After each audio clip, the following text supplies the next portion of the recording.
There's nothing quite like stepping outside your door, reaching into a pot, and picking a strawberry that's still warm from the sun. That first bite, the juice running down your fingers, and you think, yeah, I grew that. But here's the thing most people don't realize. You don't need a big backyard or a fancy raised bed to make that happen. You don't even need to stop when the weather turns cold. I'm going to walk you through the entire process of growing strawberries in containers, from choosing the right varieties all the way through harvesting year-round. And stick around toward the end, because I've got a trick for overwintering your containers that'll keep your plants coming back stronger every single season. Let's get into it. Growing strawberries in containers puts you in control of everything: the soil, the drainage, the sunlight, all of it. And once you dial it in, you'll have fresh berries coming off your patio, your balcony, even a sunny windowsill for months longer than you ever thought possible. We're going to cover variety selection, containers, soil, planting technique, ongoing care, managing runners, and how to push your harvest deep into fall and even through winter. It all starts with picking the right strawberry for the job. So let's jump in there. I'll be straight with you. Variety choice is where most container strawberry growers set themselves up for failure before they even get dirt under their fingernails. They grab whatever six-pack is sitting at the garden center, toss it in a pot, and then wonder why they got a handful of berries in June and nothing after that. The secret to year-round production is understanding the 3 types of strawberry plants and picking the one that actually does what you need it to do. You've got your June bearers, which put out one big flush of fruit in early summer, and then they're pretty much done for the year. Great for making jam if you've got garden beds, but for containers and extended harvests, they're not. Your best bet. Then you've got your ever-bearing types, which will give you 2, sometimes 3 flushes across the growing season. Better, but still not quite what we're after. The ones you want for year-round container growing are day-neutral strawberries. These beauties don't care about day length the way the others do. As long as temperatures stay between about 50 and 85 degrees Fahrenheit, they just keep producing. Albion, Seascape, San Andreas. Those are the varieties I keep coming back to. Albion especially has been a workhorse for me in containers. Great flavor, firm fruit, and it just does not quit. If you can find any of those 3, you're off to a strong start. This next part is where it gets fun, picking out your containers. I lost my first batch of container strawberries about 20 years ago, and it was entirely because I used the wrong pot. Grabbed a gorgeous ceramic planter, no drainage holes. Thought it would look nice on the porch. Looked great for about 3 weeks, and then the roots turned to mush. Learn from my mistakes on this one. Your container needs drainage holes, period. If it doesn't have them, drill some in the bottom before you do anything else. Takes 2 minutes and saves your entire crop. For size, I go with containers that are at least 12 inches wide and 8 to 10 inches deep. Strawberries have relatively shallow root systems, so you don't need anything massive. But you do want enough soil volume that it doesn't dry out every single afternoon. I've had great luck with wide, shallow planters, window boxes, even those stackable strawberry towers if you're short on floor space. Plastic pots hold moisture longer than terracotta, which matters a lot if you're in a warm climate or you tend to forget a watering here and there. I'm not judging. I've done it plenty of times myself. Terracotta looks beautiful, but you'll be watering almost twice as often in the summer months. Fabric grow bags are another solid option. They breathe well, prevent root circling, and they're cheap. A 10-gallon fabric bag can comfortably hold 3 to 4 strawberry plants and cost next to nothing. You've got your varieties picked out. You've got a container with good drainage. Time to fill it with the right soil. And this is where a lot of people just dump in whatever bag of dirt is cheapest at the hardware store. I get it, but strawberries are a little particular about what they're sitting in. And getting the mix right up front saves you headaches for the entire life of the plant. I use a blend that's roughly 60% high-quality potting mix, 30% compost, and about 10% perlite. The potting mix gives you good structure and moisture retention. The compost brings in slow-release fertility and beneficial microbes. And the perlite, that's your insurance policy against waterlogged soil. It keeps things loose and airy down in the root zone, which strawberries absolutely love.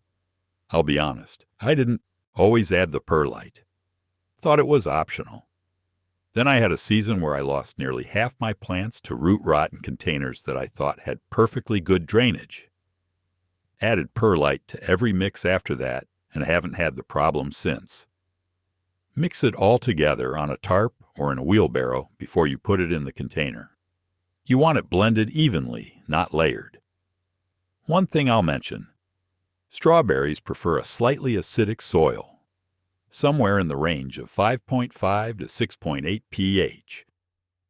Most good potting mixes already fall in that range, but if you want to be sure, a cheap soil pH meter from the garden center will tell you in about 30 seconds. If you're running a little high, a small handful of sulfur mixed into the soil will bring it down gently over a few weeks. If you're picking up what I'm putting down so far, do me a favor and hit that subscribe button. We go deep on practical, experience-tested growing advice, and there's a lot more coming your way. That takes care of the soil. Getting your strawberries into that soil the right way is the next piece of the puzzle, and trust me on this one. Planting depth matters more than most people think. I've watched folks bury their strawberry crowns an inch deep and then wonder why the plant just sits there and rots. I've also seen people leave the roots half exposed and the plant dries out and dies within a week. There's a sweet spot, and once you see it, you'll never forget it. Every strawberry plant has a crown. That's the thick, stubby part where the leaves emerge from the top and the roots hang down from the bottom. Your job is to plant it so the crown sits right at the soil surface. Not above it, not below it, right at it. The root should be fully buried and spread out, fanning downward into the soil.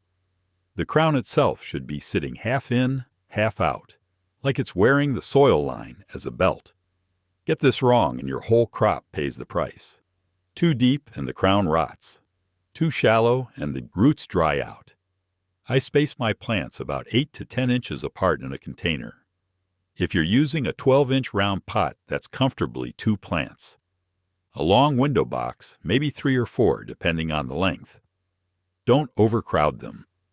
I know it's tempting to jam in as many as you can, but strawberries need airflow around their leaves to stay healthy, and cramming them together is an open invitation for fungal problems.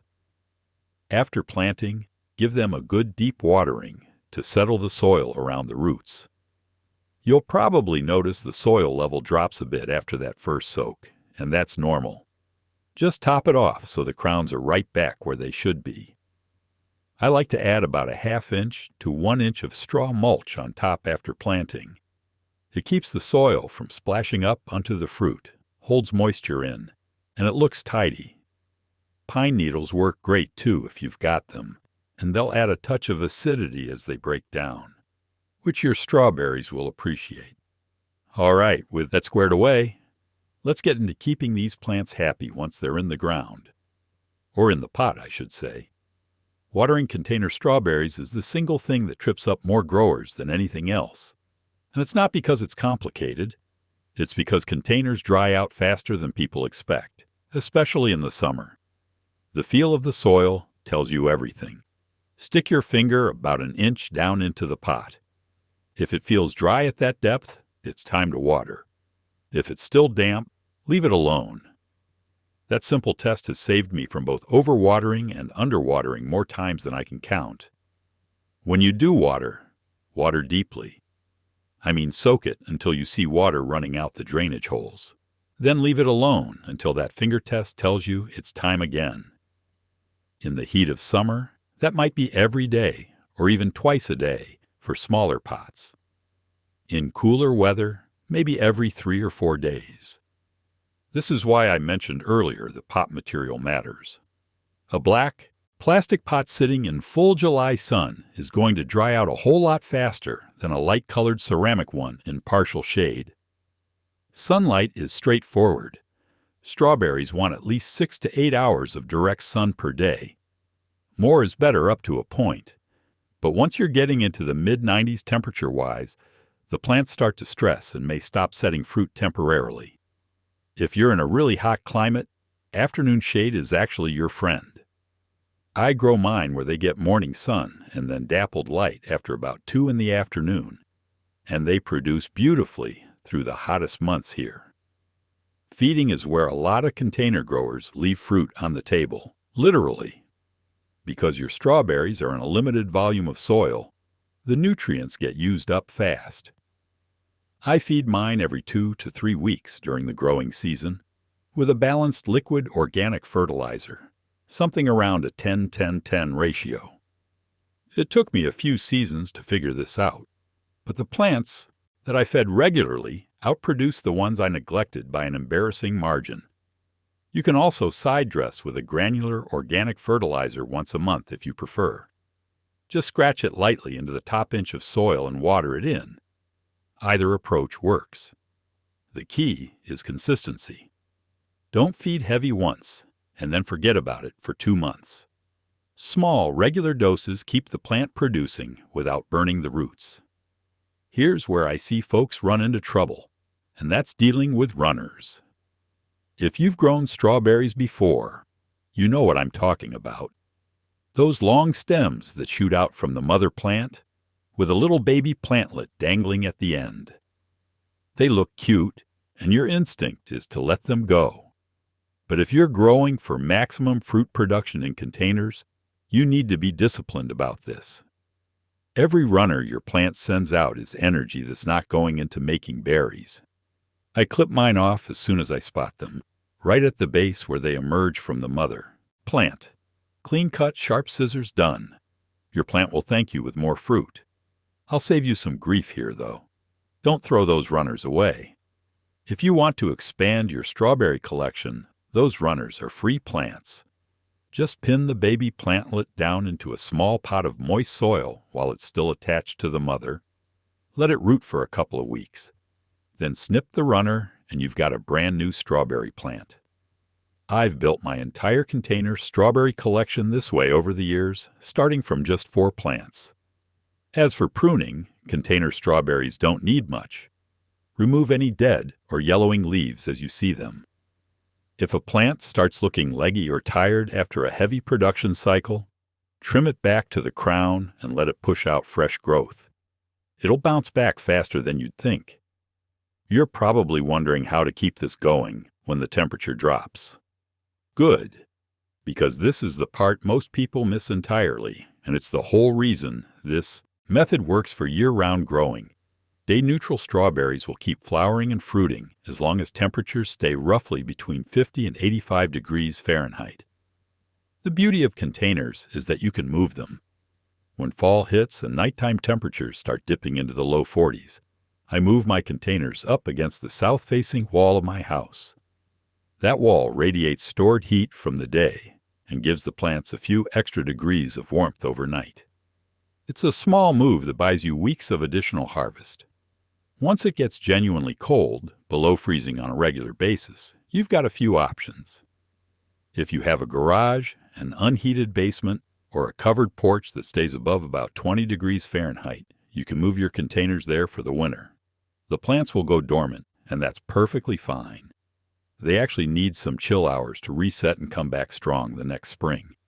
Just water them lightly, maybe once every 3 to 4 weeks.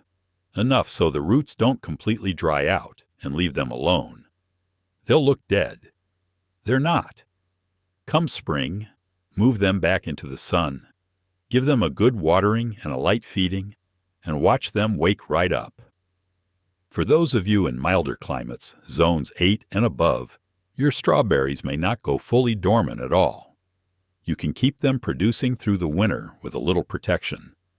A simple cold frame over your containers, or even a clear plastic storage bin flipped upside down on cold nights acts like a mini greenhouse. I've harvested strawberries in January doing exactly this. They're smaller than the summer berries and they take longer to ripen.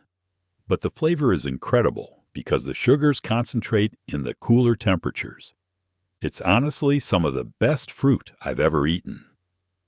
All right, let's talk about what to do when things don't go according to plan, because they won't always. The number one problem I hear about from container strawberry growers is gray mold, also called botrytis. It shows up as a fuzzy gray coating on the fruit, usually when there's too much moisture sitting on the berries and not enough airflow. The fix is threefold. First, don't overhead water. Water at the soil level, not over the top of the plant. Second, make sure your plants aren't overcrowded. Good spacing means good airflow. Third, pick ripe fruit promptly. Don't let it sit there. The second, most common issue is birds, just like with blueberries. They will find your strawberries the day before you plan to pick them, every single time. A simple frame of garden stakes with bird netting draped over top, kept about 6 to 8 inches away from the fruit, solves the problem completely. Don't just drape the netting directly on the plant, because birds will peck right through it.